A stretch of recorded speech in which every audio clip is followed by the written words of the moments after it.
경제발전소 박연미입니다. 안녕하세요. 박연미입니다. 본격적인 전기차 시대 앞두고 반드시 통과해야 하는 시험이 있죠. 바로 안전하고 오래가는 배터리 만드는 건데 우리 기업들이 중국의 닝더스다이 같은 회사와 세계 시장을 양분하고 있습니다. 그런데 국내 배터리 3사 중 형님격인 LG가 2달간의 협상 끝에 조단위의 손실을 떠안게 됐습니다. 미국의 자동차 회사 GM에 납품한 볼트 모델 화재로 리콜 비용을 부담하게 된 건데 LG 측은 1조 4천억 원, GM 주장으론 최대 2조 3천억 원을 물어줘야 한답니다. 엄청난 손실이죠. 그런데도 증시에선 이걸 또 악재보다는 불확실성의 해소로 보기도 합니다. 어차피 전기차 시대는 올 테고 미국은 중국의 배터리를 배척하니까 허들이 있어도 전진 속도 올라갈 거라는 믿음이죠. 오늘 증시가 체력 대비 거의 박앤세일 중인 우리 배터리 기업 주가를 어떻게 평가할지 궁금하네요. 10월 13일 수요일, 여러분은 지금 삶을 발전시킬 경제발전소를 듣고 계십니다.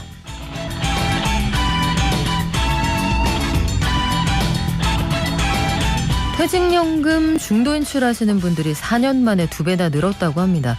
대학생 10명 중 7명은 사실상 구직을 단념한 상태다. 울적한 소식도 들어와 있네요. 그리고 국내 대표적인 차량 리스 업체에서 보증금 사기 의혹이 일고 있다. 이런 주장이 있는데 어떤 내용인지 전해드리겠습니다. 간밤 주식시황 미국부터 가봐야죠. 그리고 국내 장도 함께 전망해 볼게요. 박연미의 경제픽. 국내 시중은행 올해 상반기 단기 순이익이 역대급이라고 합니다. 영끌의 영향이 적지 않았겠죠.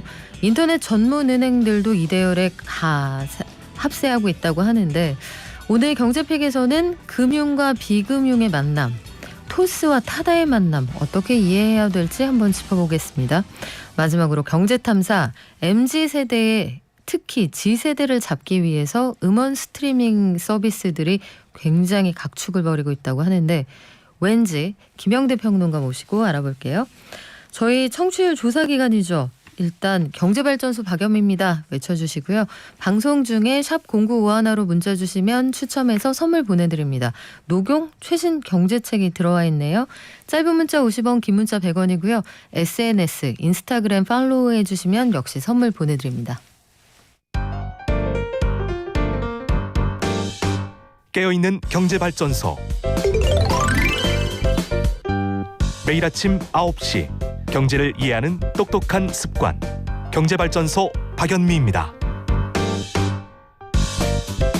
매일 아침 쏟아지는 경제 뉴스 10분만 투자하면 충분히 따라잡을 수 있습니다. 10분 경제 한국경제신문 나수지 기자가 정리합니다. 안녕하세요. 네, 안녕하세요. 네, 한국은행이 일단은 금리를 동결했네요. 네, 이제 어제 금융통화위원회를 열어서 지금 연 0.75%인 기준금리를 동결을 했습니다. 최근에 증시 좀 출렁이면서 금융시장 부담하다는 점을 감안을 한 건데요. 이달은 동결을 했지만 아마 다음 달에는 추가로 금리를 올릴 가능성이 높다라고 전문가들은 보고 있습니다. 이주열 한은 총재도 경기 흐름이 예상대로라면은 다음 달 회의에서 기준금리 추가 인상을 고려할 수 있다라고 얘기를 했고요. 또 지난달까지만 해도 한국은행이 금리를 점진적으로 조정하겠다라고 했는데 이달에는 적절하게 조정하겠다라고 표현을 조금 바꿨거든요. 요거와 관련해서 이제 국내 증권사들은 이 표현을 바꾼 게 원래는 다음 달에 이제 금리를 한 번 더 올리는 건 기정사실이고 내년 1, 2월에도 한 번 더 금리를 올려도 좀 시장이 적응할 수 있도록 신호를 준 거다 이렇게 해석을 하고 있습니다. 네, 물가 부담을 고려하고 있다 이런 사인인데 자 이번에는 노후 준비를 위한 퇴직연금 이거 중간에 인출하는 분들이 많이 늘어나고 있습니까? 네, 이 퇴직연금의 원래 취지는 이제 직장인들이 나이 들어서 퇴직한 후에도 연금 형태로 매달 쓸 수 있는 돈을 충분히 모아두는 건데 이 퇴직연금을 퇴직까지 두지 않고 중간에서 뺏어 쓰는 분이 최근에 빠르게 늘고 있습니다. 이 4년 전인 2016년만 해도 중도 인출하는 분이 4만 91명 수준이었는데 지난해에는 7만 1,931명으로 2배 가까이 늘었고요. 중도 인출한 금액도 2016년에는 1조 2,300억 원 정도였는데 한 지난해는 2조 6천억 정도로 한 2배가 살짝 넘게 늘었습니다. 이 퇴직연금이라는 건 결국 노후에 쓰겠다는 자금인데 이걸 중간에 인출할 때는 그럴 만한 이유가 있지 않을까 싶어요. 네, 사실 이 퇴직연금은 원한다고 그냥 중도 인출할 수 있는 건 아니고요. 이 법상 아예 퇴직연금을 중도 인출할 수 있는 경우가 정해져 있는데 뭐 무주택자가 전세금이 필요하든지 아니면 주택을 구입하는 경우 아니면 재난으로 피해를 입거나 뭐 질병이나 부상으로 치료한 경우, 파산한 경우 이런 겁니다.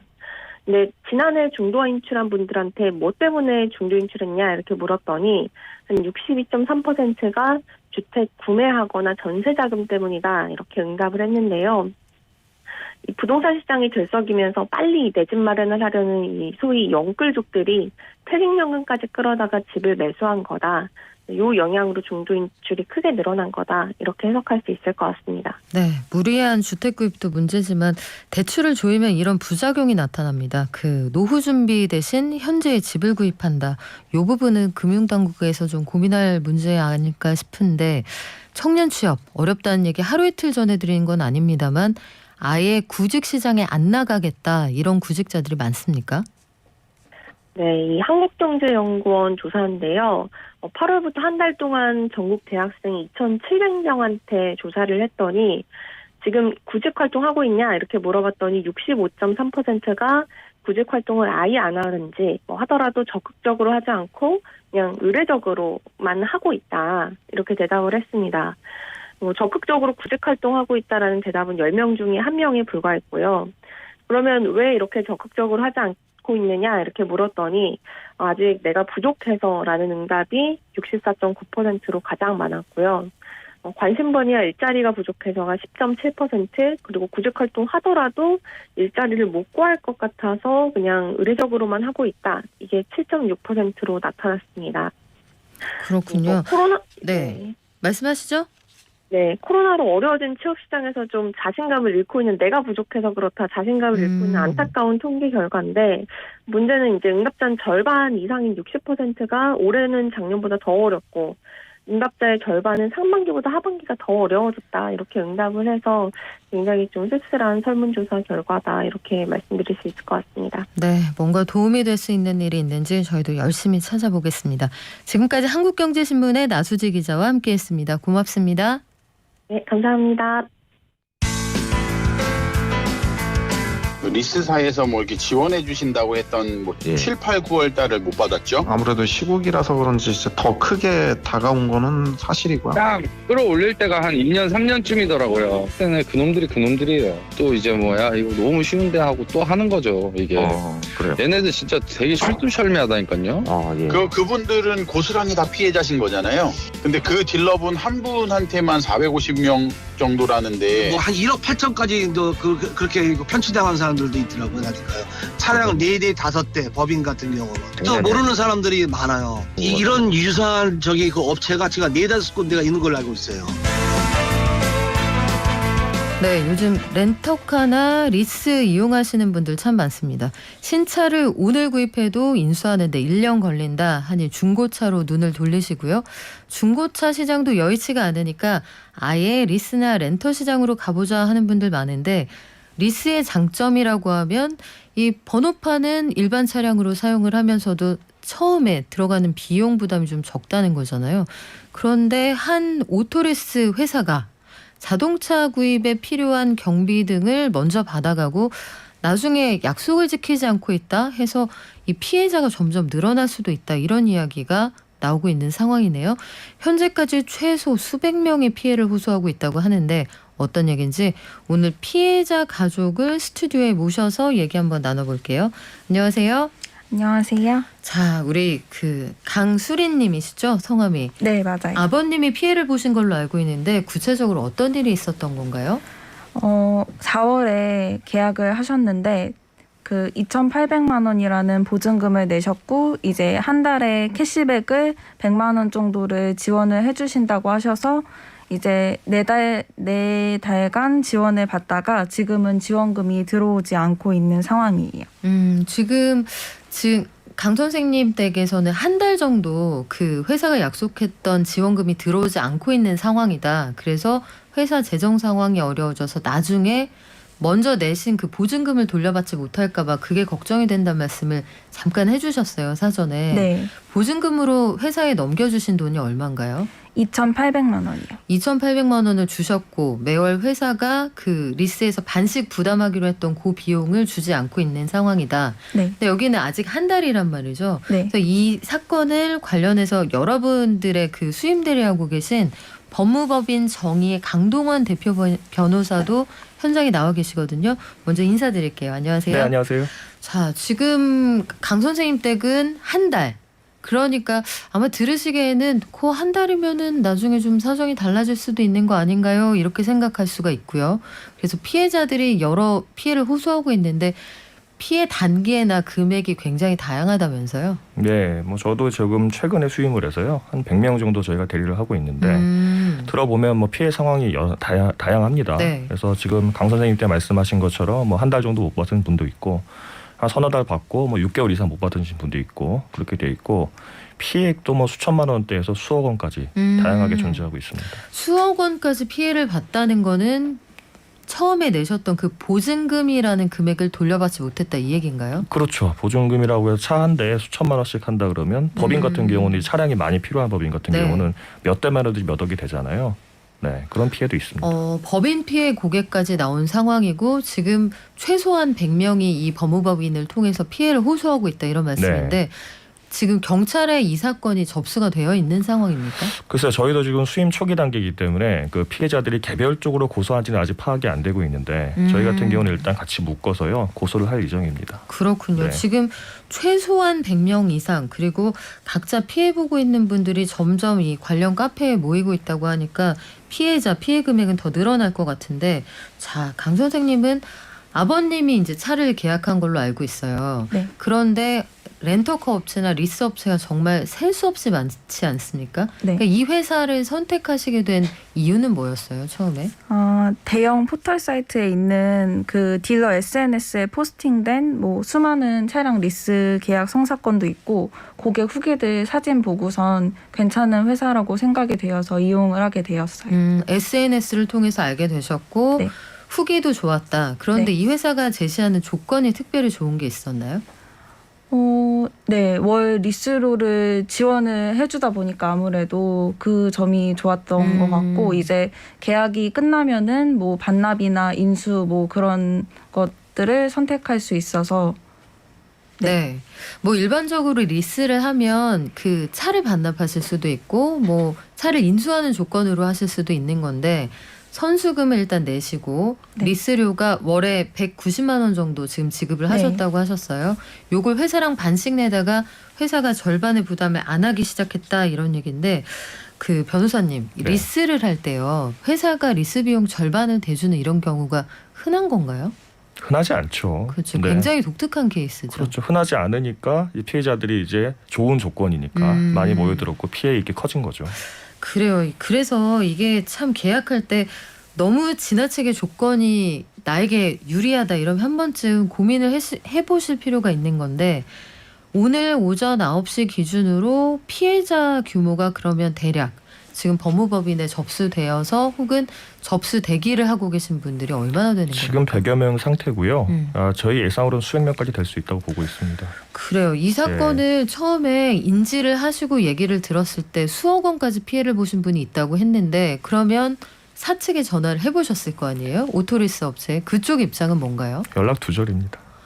완전히. 네. 그러니까 소위 이 짐을 싸들고 회사 문을 닫았다 이런 얘기예요? 아니면 좀 기다려달라는 얘기예요? 저희가 뭐 찾아가거나 그러지 않았으니까 짐을 싸고 나갔는지는 뭐 알 수는 없는 상황인데 연락이 안 되는 상태입니다. 네. 혹시 피해자분들한테 따로 회사가 연락을 주거나 아니면 조금 기다려주시면 어떤 것들을 보상하겠다 이런 조건을 제시하진 않았습니까?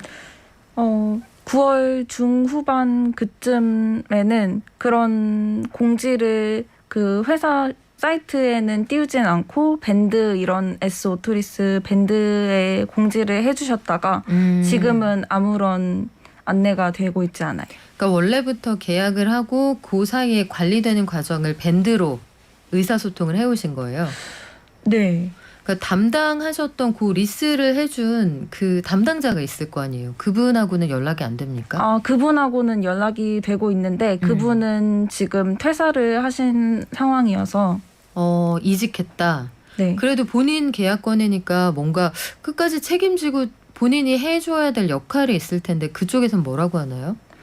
별다른 말씀이 없으시고 그냥 다른 업종으로 이직을 하셨다고, 계약을 그렇게 많이 한 것도 아니고 그냥 10건 정도만 하시고 바로 퇴사를 하셨다고 하더라고요.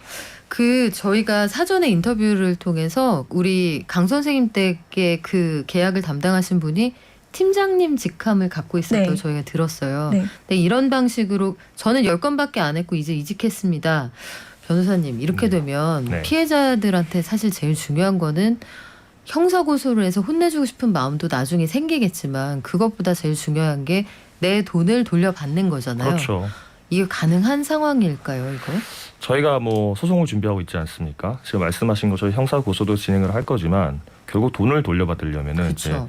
책임을 지는 주체가 누구고 그 책임을 지는 주체가 과연 자력이 있나, 자금력이 있나를 확인을 해야 되는데 네. 이 오토리스 업체 같은 경우는 사실 연락도 되지 않고 상당히 폰지 사기가 이제 그 의심되는 상황이라 이제 아랫돌 빼서 윗돌 깨는 거죠. 그런 상황이라 아마도 자금력이 없을 거라고 예상이 되고 있습니다. 폰지 사기라고 하면 이른바 돌려받기인데 그렇죠. 지금 이 상황에도 그 회사가 어떤 재정 상태인지 모르고 신규 계약을 하시는 분이 있을 수도 있다는 얘기잖아요. 그렇죠. 그러면 혹시 보증금 내고 저는 차도 못 받았어요. 이런 분도 계신 거예요? 아직 그렇지는 않은 것 같아요. 이게 왜냐하면 제가 좀 말씀드리려고 했는데 캐피탈사가 같이 껴 있거든요. 그렇죠. 예, 리스라고 하면 이 오토리스 회사가 직접 차를 사서 주는 건 아니고 연결시켜 주는 거거든요. 캐피탈 회사가. 그런데 이 하나의 오토리스 회사에서 갑자기 단기간에 급작스럽게 수백 명 정도의 그 캐피탈 계약자가 갑자기 나타났다고 한다는 거는 캐피탈사에서도 의심을 좀 해야 될 정황이 있는 건데 저는 지금 의심하고 있는 게 아마도 같이 의사 연락이 있지 않았을까. 캐피탈사에서도 뭔가 상황을 파악하고 있었음에도 불구하고 알 수 있었다. 계약이 네. 진행됐을 가능성이 있다. 네. 합리적으로 추론을 해보시는 그렇죠. 거군요. 그렇다고 한다면 불법 행위가 공동 불법 행위가 되는 거거든요. 그러면 연대 책임을 지게 되는 거고 네. 오토리스 회사가 자금력이 없다고 하더라도 캐피탈사의 이제 불법 행위 책임을 물어서 이제 손해를 회복할 수 있는 그렇게 지금 진행을 해볼 예정입니다. 그래요. 지금 이제 피해자가 속속 드러나고 있고 관련 카페 밴드에 지금 피해를 호소하는 분들이 늘어나고 있다고 하는데 조만간 경찰서에 가실 거란 말이에요. 네. 이게 사건을 접수해서 이 사건이 실질적인 피해 구제로 이어지기까지 통상 얼마나 걸립니까? 집단소송 같은 경우는 못해도 1년이고요. 한 신급이 끝나는데 네. 길면은 뭐 2년 3년 걸리는 경우도 있습니다.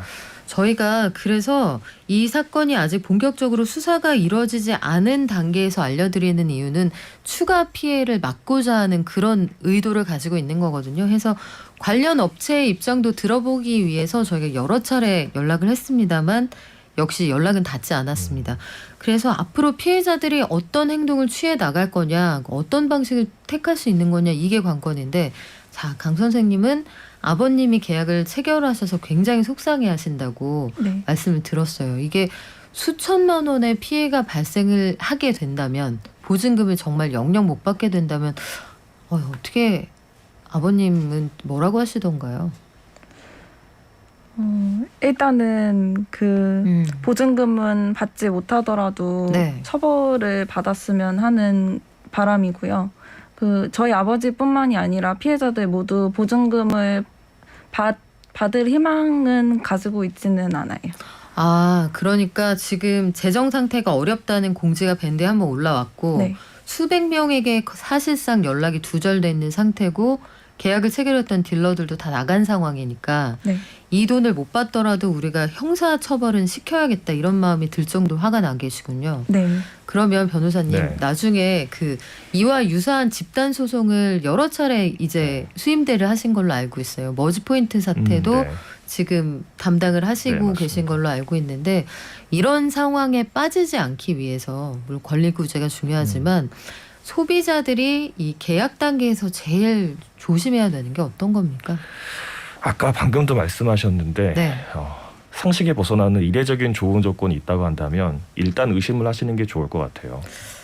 네. 일단 나중에 권리 구제를 소송으로 한다고 하더라도 법원에서도 물어봅니다. 예, 재판장님들께서 이게 맞다고 생각하고 가입하신 겁니까? 라고 물어봐요. 네. 그러면 사실 저희는 여러 가지 상황을 생각했을 때 이제 합리적으로 판단해서 가입을 했습니다라고 말을 하지만 언뜻 볼 때는 상식에 어긋나는 문제 조건들이 많거든요. 네. 그럼 그게 피해로 연결되는 경우가 상당히 많습니다. 그래요. 머지 포인트도 마찬가지였죠. 그 작은 회사가 이 정도 할인율을 감당할 수 있을 거냐. 그러니까 조건이 너무 좋을 때는 소비자들도 이런 부분은 함정일 수 있다는 점 꼭 기억하셨으면 좋겠고요. 어찌됐든 소비자 그리고 피해자가 되었거나 피해를 보실 수 있는 분들의 권리 구제가 최우선이니까 저희도 이 상황이 어떻게 진행이 되는지 면밀히 지켜보겠습니다. 지금까지 피해자 가족 강수린 씨 그리고 법무법인 정의의 강동원 대표 변호사와 함께했습니다. 고맙습니다, 두 분. 감사합니다. 감사합니다. 경제를 아는 가장 최고의 지름길. 첫 번째, 매주 평일 오전 9시부터 1시간 TBS 라디오 FM 95.1MHz와 TBS 앱을 엽니다. 두 번째, 유튜브와 팟빵을 통해 언제든 경제발전소를 만날 수 있습니다. 경제를 이해하는 똑똑한 습관. 경제발전소 박연미입니다.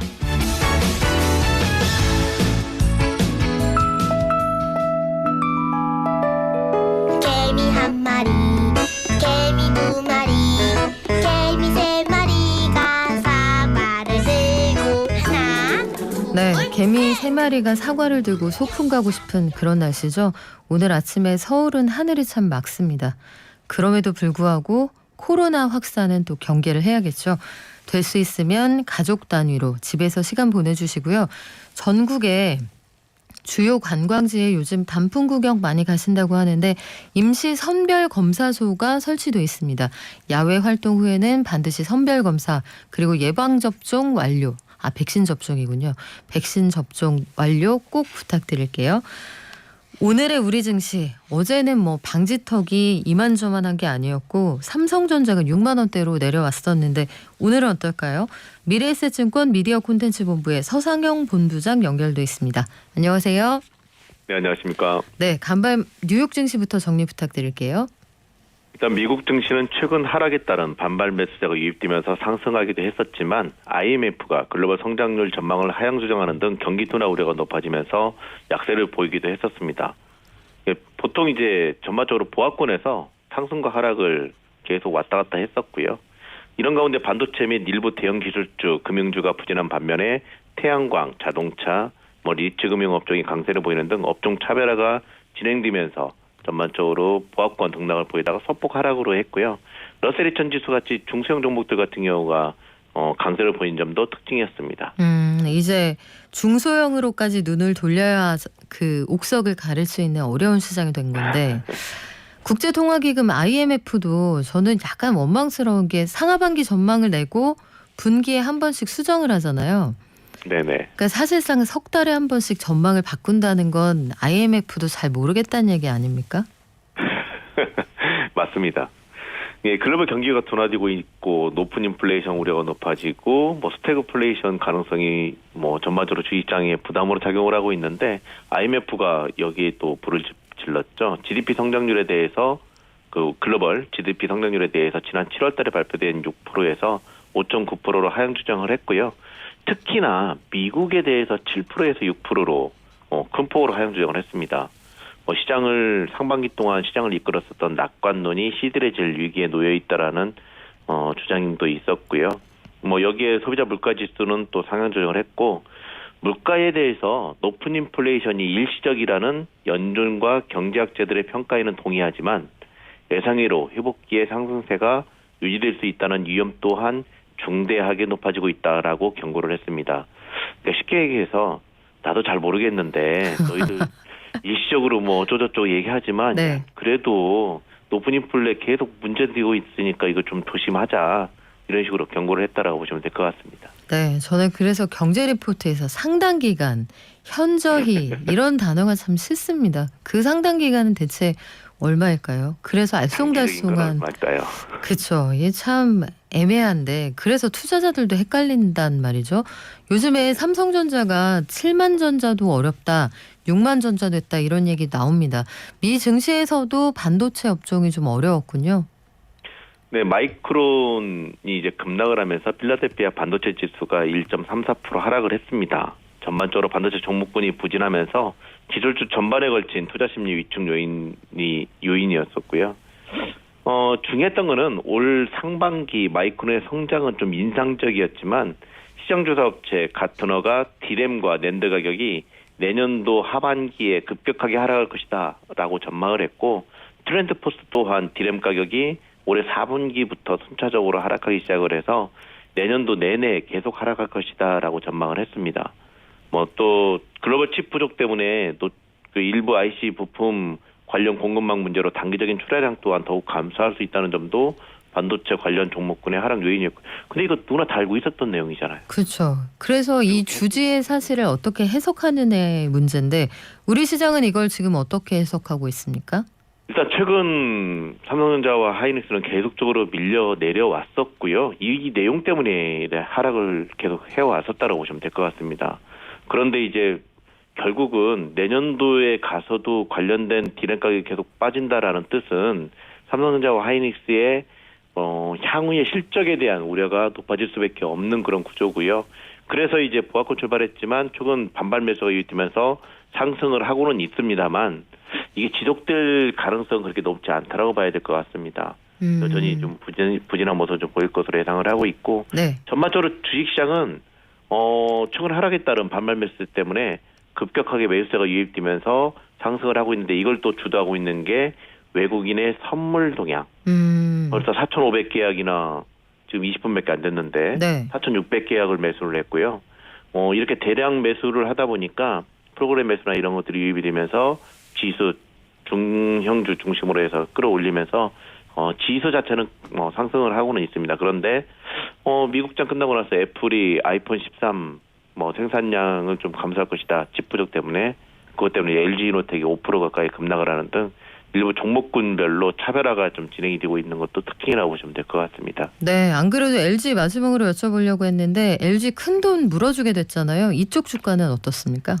LG전자 같은 경우도 한 3% 정도 하락을 하고 있습니다. 전반적으로 LG그룹주에는 그렇게 별로 안 좋은 하루가 되고 있네요. 네, 지금까지 미래에셋증권 미디어 콘텐츠 본부의 서상영 본부장이었습니다. 고맙습니다. 네, 감사합니다. 돈이 굴러가는 기본적인 흐름. 잘 먹고 잘 사는 게 주식 관련해서 가짜 정보가 많더라고요. 용어라든지 이런 게 너무 어려우니까 잘 모르는 사람들도 쉽게 접할 수 있는 서민들 정책을 많이 좀 알려줬으면 좋겠습니다. 바쁜 생활 속에서 반드시 챙겨야 하는 경제 소식. 경제 이슈의 핵심을 짚어드립니다. 발빠른 경제발전소 박연미의 경제픽. 네, 우리가 흔히 인터넷 은행으로 알고 있는 토스, 이 회사가 한동안 택시업계와 갈등을 빚었던 타다를 인수했습니다. 타다가 사라진 줄 알았던 분들도 꽤 계실 텐데 IM이라는 형태로 이 호출 택시 영업을 계속하고 있는 상황이거든요. 금융 플랫폼이 왜 모빌리티 스타트업인 타다를 인수했을까요? 금융과 비금융의 결합은 우리에게 어떤 영향을 미치게 될까요? 디지털투데이의 황치규 기자가 정리해 보겠습니다. 안녕하세요. 안녕하십니까. 자, 은행들이 돈 많이 벌었다는 얘기 많이 들었거든요. 네. 이제 기존 은행들은 점포 없앤다, 온라인 강화한다, 심지어 이제 ATM도 점점 사라지는 분위기인데 네. 부가 서비스를 추가하느라고 되게 바쁘다면서요? 네, 오늘도 제가 방송 나오기 전에 제가 주로 쓰는 은행 앱을 한번 열어봤는데요. 지금까지는 주로 이렇게 송금이나 필요한 기능만 쓰다 보니 잘 몰랐었는데 좀 다양한 부가 기능이 좀 제공되고 있더라고요. 예컨대 이제 오늘의 운세도 있고요. 오늘의 운세도 있고 야구 정보도 있다라는 건 오늘 제가 개인적으로는 처음 알게 됐습니다. 야구 정보요. 네, 근데 좀 다른 은행들 같은 경우에 이제 이런 간단한 기능들 이외에 좀 꽃배달 서비스를 제공하는 경우도 있고요. 그리고 이제 은행 특성에 맞게 이제 축산품을 구매할 수 있는 온라인 커머스 기능을 또 제공하는 은행이 있고 부동산 정보 플랫폼을 또 제공하는 경우들이 있어서 은행의 기본적인 업하고는 조금 거리가 있지만 최근 들어 이제 좀 그런 비금융 쪽으로 하는 은행들의 시도가 좀 활발하게 좀 이루어지고 있습니다. 네, 살금살금 이커머스 쪽을 한번 찔러본다 이런 생각도 들고요. 그러고 보니 양의지 선수를 멀리한 지 제가 좀 오래됐습니다. 축구 보느라고 어제도. 자, 특히 어제 같은 경우에는 신한은행이 배달 어플을 출시한다. 그래서 좀 화제가 됐어요. 배달업에 진출하는 거예요? 네, 이제 2019년에 신한은행이 이제 정부 규제 샌드박스라는 제도를 좀 활용을 해서 이제 금융혁신 서비스에 이 배달 앱을 좀 신청을 했고 이게 이제 허가가 나면서 12월에 이제 앱을 출시를 한다고 합니다. 출시를 한다고 하는데 소비자들 입장에서 이제 은행이 간단한 부가 기능을 제공하는 것 정도야 그러려니 할 수 있지만 이제 배달 앱까지 제공하는 게 좀 익숙지는 않을 수 있는데 개인적으로도 이제 저는 이제 신한은행 행보가 좀 간단한 생활 서비스 추가하는 수준을 넘어서 굉장히 좀 파격적인 은행의 변화를 보여주는 파격적인 행보 중 하나라고 좀 보고 있습니다. 그래요. 그런데 흔히 생각하면 금융권이라는 곳은 변화가 가장 더딘 곳이었단 말이죠. 예컨대 공인 인증서 같은 것들도 얼마나 오래 걸렸습니까? 간편 인증으로 바꾸는데. 근데 은행이 돈 잘 버는데 이 사업에 왜 뛰어드는지 그게 하나 궁금하고요.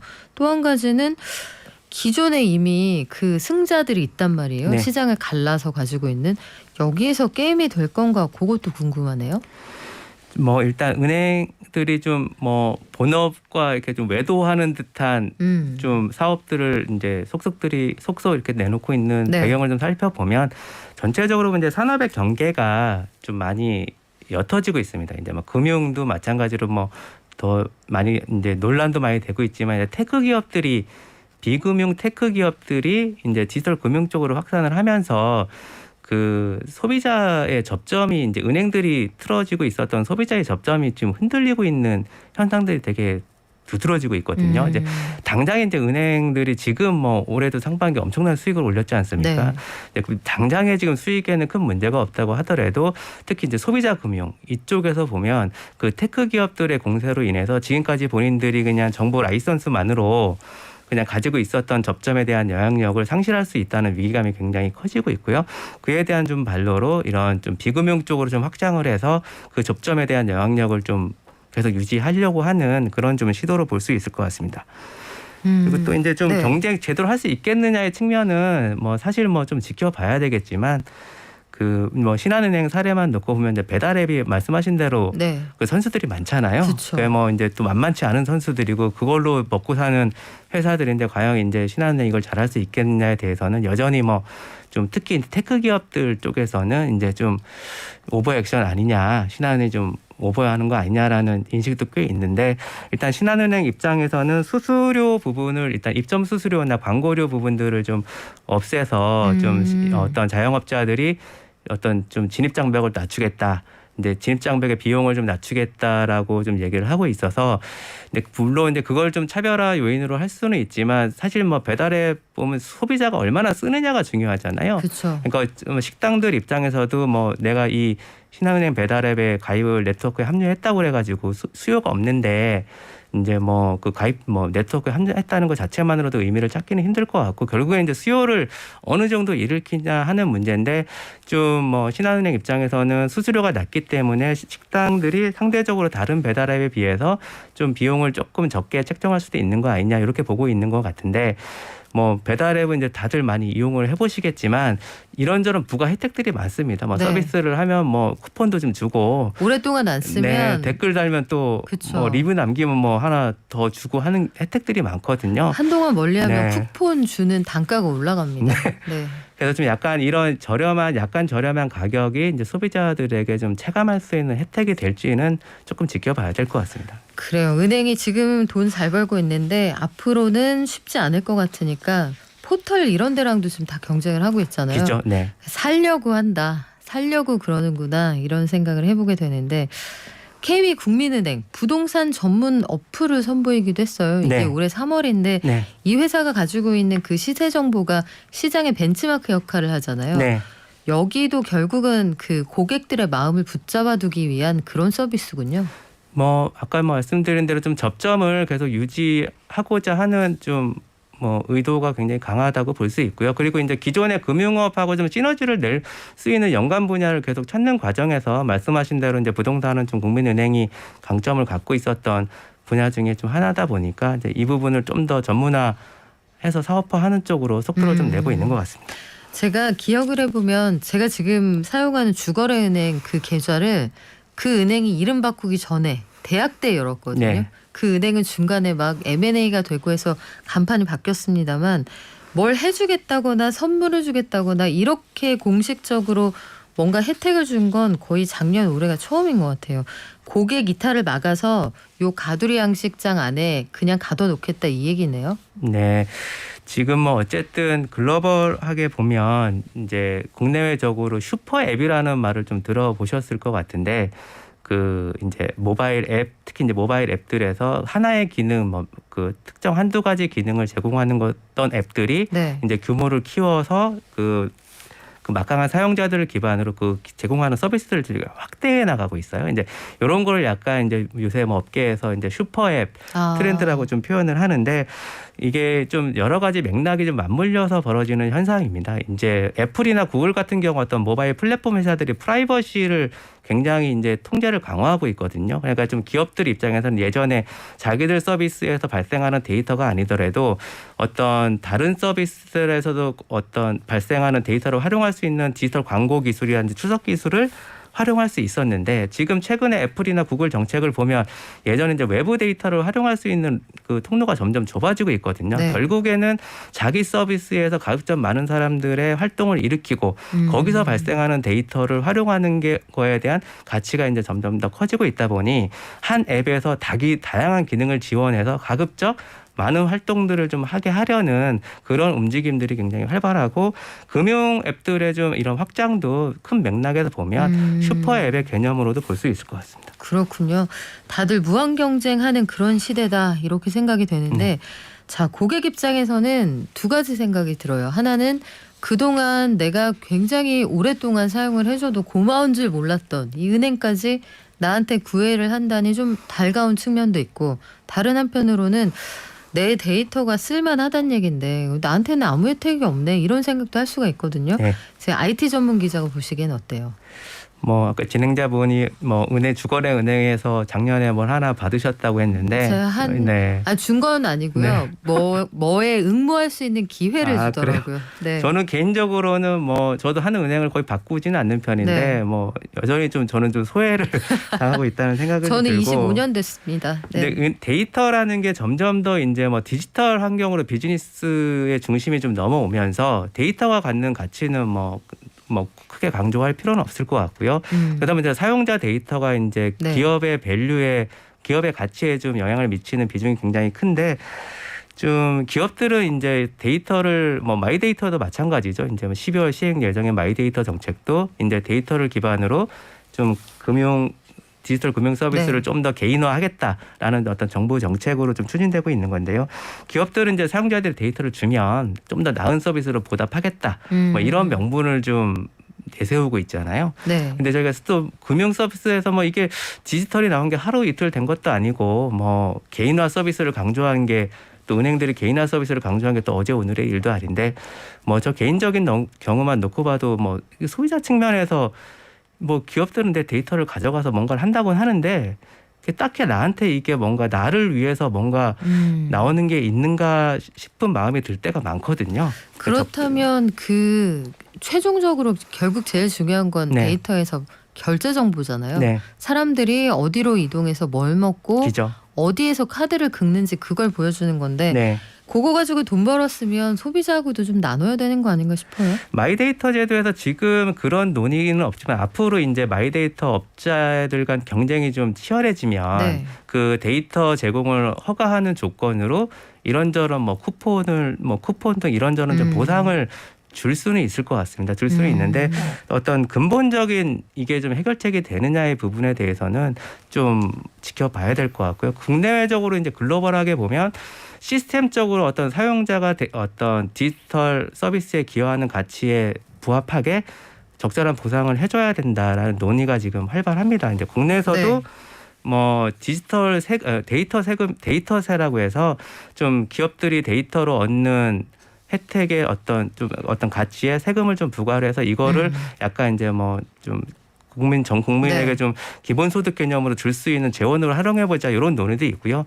해외에서는 뭐 알고리즘 차원에서 나의 데이터가 정확하게 어떤 부분에 얼만큼의 기여를 했다면 거기에 상응해서 그 결제가 또 데이터를 제공한 당사자에게 어떤 좀 적절한 보상이 좀 제공될 수 있는 네. 거를 좀 알고리즘적으로 구현해 보자라는 주장들도 좀 나오고 있습니다. 그래요. 지금 슈퍼앱 얘기해 주셨거든요. 네. 원래 하나의 사업을 하다가 소비자들의 정보 가지고 활용할 수 있는 범위를 넓혀가는 회사들이 많다고 하셨는데 네.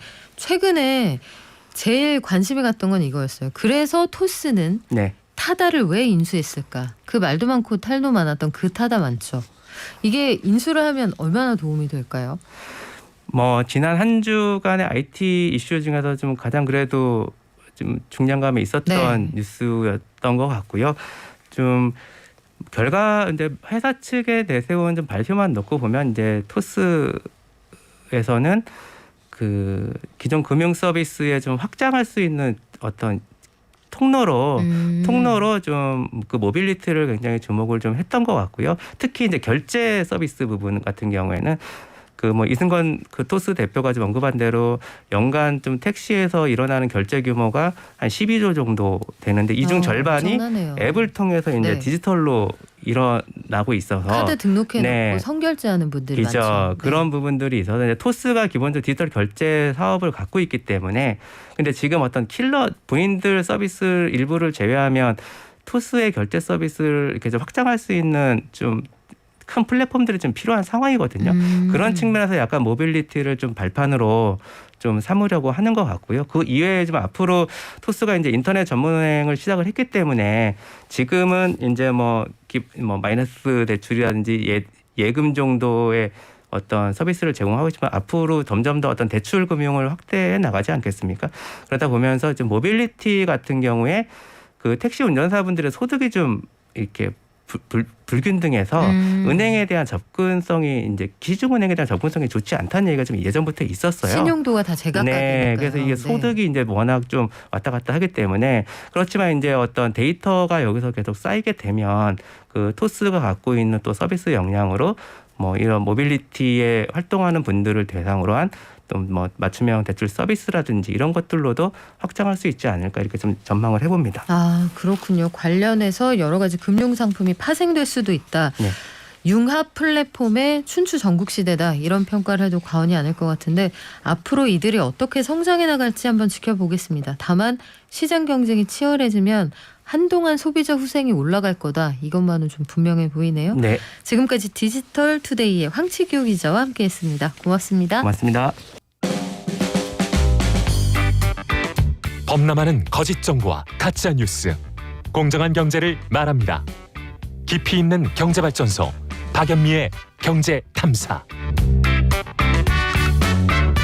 네, 날이면 날마다 듣는 얘기 MZ세대 얘기잖아요. 가끔 물어보시는 분들 있어요. 아이고 MZ 아닙니까? 마징가 Z 아니에요? 이렇게 물어보시는데 아메리카에서 그들의 이름을 지은 거잖아요. 제너레이션 G라고 해서 그들은 사실 MZ라고도 안 하고요. 젠 G라고 합니다. 그래서 저희도 MZ라고 얘기를 하는데 20, 30대하고 MZ는 약간 다르죠.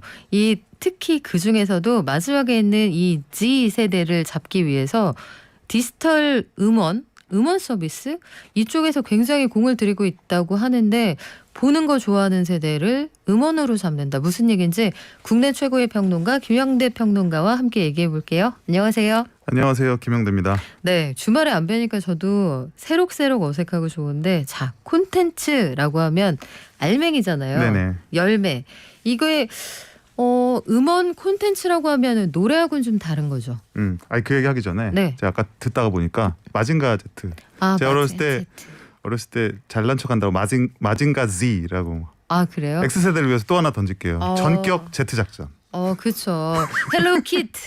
네, 그 생각나시는 분들 많을 텐데. 자, 음악 그래서, 아니죠? 네.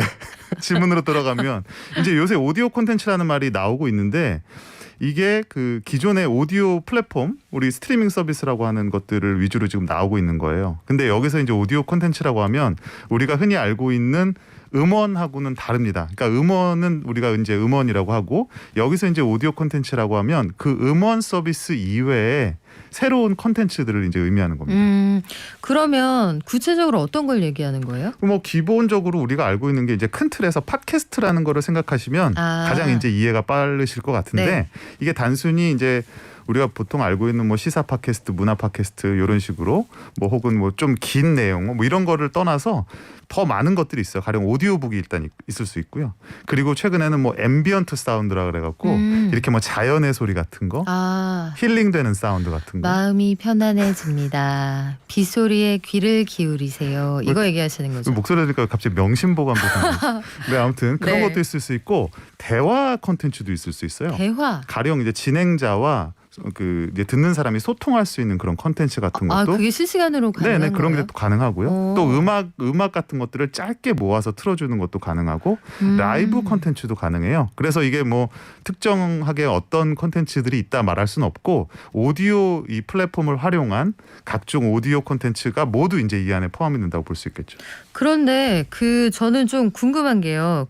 젠지, MZ라고 하면 보는 거에 익숙한 세대잖아요. 그렇다고 대표적으로 볼 수 있겠죠? 보면 저희 아들도 이 대표적인 Z 세대인데 유튜브로 무슨 비디오 같은 거 볼 때 귀찮게 하면 나 노래 보고 있는데 왜 귀찮게 해? 노래를 본다. 라고 얘기를 해요. 그러니까 노래를 듣는 시대가 아닌 거죠. 근데 그들에게 음원 콘텐츠라 이거 맞는 얘기예요? 기본적으로 보는 세대, 그러니까 비주얼에 익숙한 세대라는 건 맞아요. 근데 여기서 우리가 뭐 MG 하니까 이제 MZ 세대를 똑같이 묶어서 볼 수도 있겠지만 좀 나눠 본다면 이제 M 세대 같은 경우는 보통 한 25 지금 현재 나이 뭐 40 정도까지를 M 세대라고 많이 하잖아요. 근데 진짜요? 그렇다고 하는데 조금 아래쪽 아니에요? 아니 뭐 이제 넓게 보면 그렇다고 합니다. 네. 근데 이들 같은 경우는 어쨌든 라디오를 경험한 세대예요. 근데 이 G세대는 우리가 보통 말하기를 라디오라는 거를 경험하지 못한 첫 세대라고 하거든요. 근데 여기서 갑자기 의문점이 생겨요. 그럼 라디오를 경험하지 못한 첫 세대가 왜 오디오 콘텐츠에 관심이 있지? 네. 근데 이들은 이거를 라디오라는 개념으로 그러니까 우리가 기존에 알고 있는 라디오라는 개념으로 접근하는 것은 아니고 오디오 콘텐츠란 하나의 새로운 이제 본인들의 이 어떤 소셜 활동이죠. 하나의 그 스마트폰을 활용한 구별 자체가 의미가 없는 거군요. 네, 뭐 그럴 수 있어요. 그리고 이제 이유들이 제가 이거는 뭐 직접 제 딸을 중심으로 해서 취재를 해봤습니다. 그랬더니 몇 가지 공통된 의견들이 나와요. 하나는 뭐냐면 비디오 자체도 이제는 좀 필요하다 이거예요. 지겨워. 요즘 누가 비디오 봐 이거예요? 뭐 그런 것도 있지만 이 비디오라는 게 어쨌든 계속 그 화면을 보고 있어야 되잖아요. 다른 활동이 불가능하죠. 그렇죠. 그런 것에서 오는 피곤함. 거기에 방금 말씀하신 것처럼 멀티태스킹. 내가 지금 할 게 되게 많고 여기서 저기서 뭔가 빠르게 막 뭐가 변해가고 있는데 그거를 쫓아가기에는 이 하나를 계속 보고 있기는 본인들이 좀 부담스러운 거죠. 시간이 부족하기도 하고 그게 라디오의 가장 큰 장점이잖아요. 그래서 그렇습니다. 운전하면서 듣는 분들이 많은 거고 맞아요. 집안일 하면서 틀어놓고 있어요. 이런 분들 많으신 건데 그래서 또 경제발전소 박연미입니다를 들어주시는 분들이 많으신 거고요. 근데 저는 그 오디오 기반 그 채팅 앱 있잖아요. 맞아요. 클럽하우스를 보면서 사실은 이게 음속으로 손님을 빨아들이다가 광속으로 사람들이 빠져나간다는 느낌도 있었어요. 맞아요. 클럽하우스의 현황은 어떻습니까? 클럽하우스 많이 좀 죽었죠. 그렇죠. 네, 사실 처음에 폭발적인 반응에 비해서 많이 죽었는데 또 신기하게 음이라고 하는 지금 한국에서 개발한 음이라고 하는데요. 클럽하우스와 거의 유사한 서비스로 지금 또 많이 옮아가고 있는데 아무래도 클럽하우스가 외국인들을 중심으로 많이 들어와 있기 때문에 조금 더 뭐랄까요 한국 그 이용자 입장에서는 좀 불친절한 느낌이 있었거든요. 근데 오히려 이제 음이라는 그 과거에 우리 채팅 앱 같은 거나 톡 앱 같은 것도 이제 한국형 것이 들어오면서 그쪽으로 많이 쏠린 게 있었잖아요. 그렇죠. 국내 유저들은 약간 앱도 좀 알뜰살뜰한 거. 맞아요. 그냥 너무 광야에 풀어 헤쳐놓는 것보다는 좀 보살펴주는 서비스 좋아하니까. 그 스포티파이 얘기도 잠깐 해볼게요. 이거 북유럽의 대표 상품인데 미국에서는 이게 팟캐스트로 더 유명하다고요? 네, 지금 사실 스포티파이는 팟캐스트 장사를 하고 있다 그래도 과언이 아니에요. 그리고 한국에는 음원 스트리밍 서비스로 많이 알려졌잖아요. 아직은 그렇죠. 사실 준비 중이라고 해요. 그랬는데 이 팟캐스트에 관련한 뭐 여러 가지 지금 그 규정이 있는데 그런 것 쪽에서 지금 허가가 아직 100% 안 떨어져서 지금 스포티파이가 한국 스포티파이 같은 경우는 팟캐스트를 론칭을 못 하고 있는데 미국은 스포티파이를 팟캐스트를 듣기 위한 플랫폼으로 사용하시는 분들이 많아요. 그래서 유명한 분들이 뭐 너무 유명한 분들이에요. 가령 버락 오바마나 브루스 스프링스틴 같은 사람들이 팟캐스트를 진행하고 뭐 미셸 오바마, 킴 카다시안, 뭐 해리 왕자 같은 사람들도 본인의 팟캐스트를 통해서 이제 영향력을 이제 계속 확대하고 있는데 이런 것들이 이제 사실은 지금 기존에 있는 뭐 X세대나 그 위의 세대들뿐만 아니라 지금 이 오디오 플랫폼이나 오디오 콘텐츠에 익숙한 스마트폰에 익숙한 이 G세대를 공략하고 있다는 해석이 있죠. 지금 어쨌든 G세대한테 우리가 관심을 갖는 건 미래의 고객이기 때문입니다. 그리고 유행을 선도하는 이 안테나 집단이기도 한데 지니뮤직이 밀리의 서재라고 하는 온라인으로 책 볼 수 있는 서비스를 인수했다.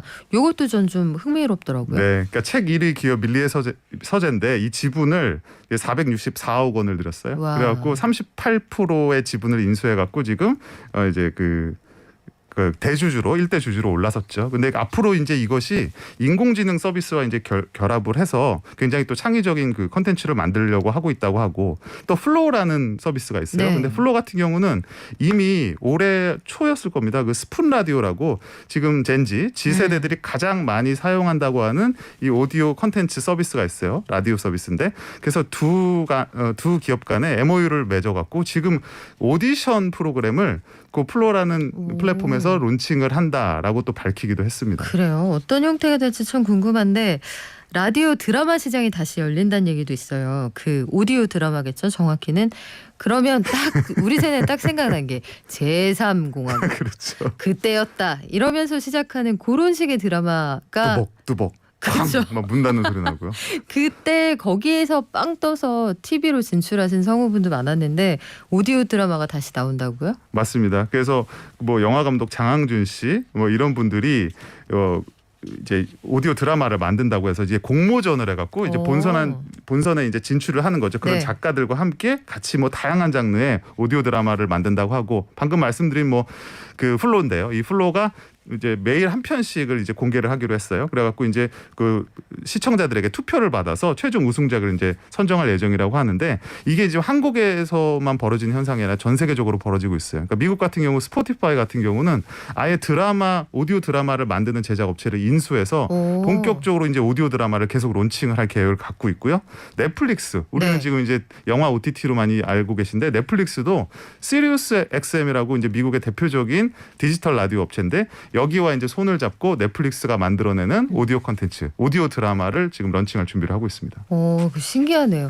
그냥 드라마 만들고 거기에서 음성만 따서 서비스하면 안 되나 이런 생각도 드는데 그거랑은 또 다르겠죠? 비슷하기도 한데 좀 다르고 이거는 또 스마트폰과 플랫폼 앱 기반이니까요. 우리도 한번 해볼까 봐요. 좀 뭐 안 될 거 없을 것 같아요. 이런데 응모해서 제가 한번 가정 경제를 확 일으켜 보겠습니다. 자, 우리는 저희 같은 X세대는 그 비디오 킬 더 라디오 스타 그 노래를 듣고 자랐거든요. 그리고 우리 때 한국 기업이 아니군요. 한국 그룹 중에 저희는 비디오랑 오디오를 모두 커버한다고 해서 비오디오가 있었어요. 비오디오를 기억한 사람이 있다니. 그 정도로 이 비디오가 오디오를 잠식한다고 했던 게 사실 한 30-40년 전부터 나온 얘기입니다. 하지만 오디오는 영원하고요. 경제발전소 박연미입니다도 김영대 평론가가 있는 한 끄떡 없을 거라고 생각합니다. 오늘 말씀 고맙습니다. 고맙습니다. 자, 책 보내드릴 분 알려드릴게요. 미스티 아이즈? 그 미스티 아이즈는 어떤 눈일까요? 3892님, 9118님 책 보내드릴게요. 녹용은 7905님께 보내드리겠습니다. 고맙습니다. 그리고 오디오 드라마 웹 시장이 뜨겁겠네요. 2090님. 네. 아이고 3716님. 나 때는 전설 따라 삼천리. 저 옛날에 전설의 고향 좀 보셨던 그런 느낌이 나네요. 그리고 7905님 요즘 시금치가 나와서 다듬으며 경제발전소 듣습니다. 시금치 가격이 추석 때보다는 좀 내렸죠. 그 노지 시금치 이제 좀 나오고 그 날씨가 조금 시원해져서 가격이 조금 떨어졌습니다만 물가가 비싼 편입니다. 그래요. 항상 9시만 되면 틀어놓고 기다려주신다고 해주시는 분들 너무 많은데 감사드리고요. 자, 청취율 조사 기간입니다. 우리 모두 해봐요. 발전.